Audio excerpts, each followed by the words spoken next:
All right, so you've learned some new tech skills, right? Yeah. Like coding or design or marketing or anything like that. Yeah. And now you're kind of stuck. Like, what do you do with them? Get a job. Go freelance. Start some company. Well, lucky for you, we're going on a deep dive today to help figure that out. That's right. We're looking at excerpts from a piece called Tech Skills, Job, Freelance, or Startup to help us see the pros and cons. Yeah, so like I said before, you just mastered a new tech skill and you're wondering what's the best path forward. Well, hopefully this deep dive will give you some things to think about. Yeah, and I think what this article gets right is that there is no one right answer for everybody. Right. It all depends. It depends on your priorities and what you want in life, I guess, and your risk tolerance. Like, how much are you willing to risk to try to achieve your goals? Okay, so this piece lays out the three main paths pretty clearly. A traditional job, freelancing, and launching a startup. So I guess, like, what are the main things that come to mind when you think about each one? Well, I think a lot of people, when they think about a traditional job, they think about stability, a steady paycheck, benefits, and maybe a structured work environment, a 9-to-5 or something similar. Right. And, that's really appealing to a lot of people. For some people, that predictability is everything. Like, they want to know that the money is going to be coming in, and they want to be able to build a career within a company. Yeah, that makes total sense. Yeah. But what about freelancing? I've always kind of been intrigued by that whole, like, be your own boss, set your own hours kind of thing. Yeah, I mean, freelancing has exploded in recent years, I think, because it gives you so much autonomy. Oh, yeah, definitely. Like you said, you can choose your projects, you can set your rates, you can build a portfolio of work that you're really proud of. Yeah. But it's a hustle, too, right? Like, you have to constantly be finding clients. Oh, yeah, bet. Managing your own workload, being self-motivated. All of that is really important when it comes to freelancing.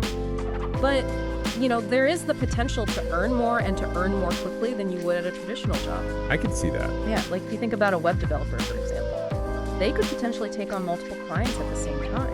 Yeah. And earn a lot more than if they were just working for one company. That makes sense. Yeah. But then there's the startup route, which this article kind of points out as being like the riskiest option. Yeah, and there's a reason for that. I mean, you're putting in a ton of time, you're often investing your own money, and there's no guarantee of success.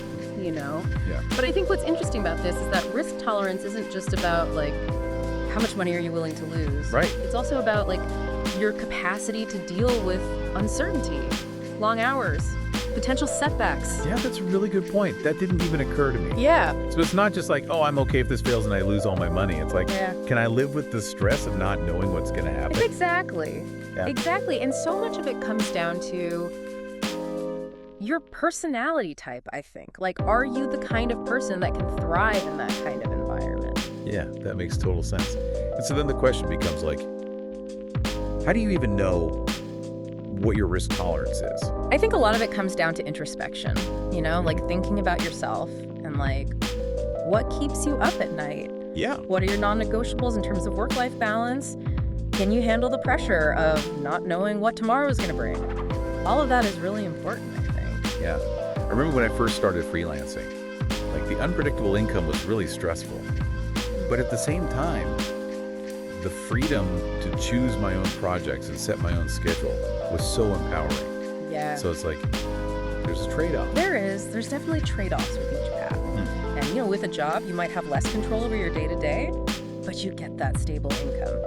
And maybe even benefits with freelancing. It's like you said, it's about juggling that freedom with finding clients and managing your own time. And then with startups, it's like the potential reward is so huge, but the risk of failure is also very real. So there's really no right answer for everybody. It's all about figuring out what you want and I guess how you work as a person.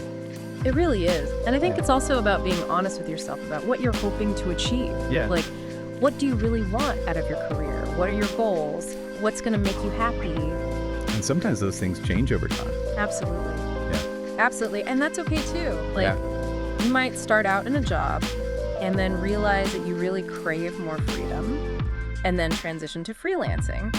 Or you might start freelancing and then realize that you actually miss the structure of the job. Right. So it's a journey, Yeah, totally. So for those of you listening out there thinking about which path to take, what if you did a little bit of each? Ooh, I love that idea. Right, like maybe start with a job to get some experience and some financial security, and then maybe dabble in freelancing on the side. Yeah. And then if the stars align and you get a great idea, then maybe go all in on the startup. I think that's a really smart approach because it allows you to kind of test the waters and see what you like best. Right? Like maybe you hate freelancing, who knows? Exactly. But if you never try it, you'll never know. Right. And then the same thing with a startup.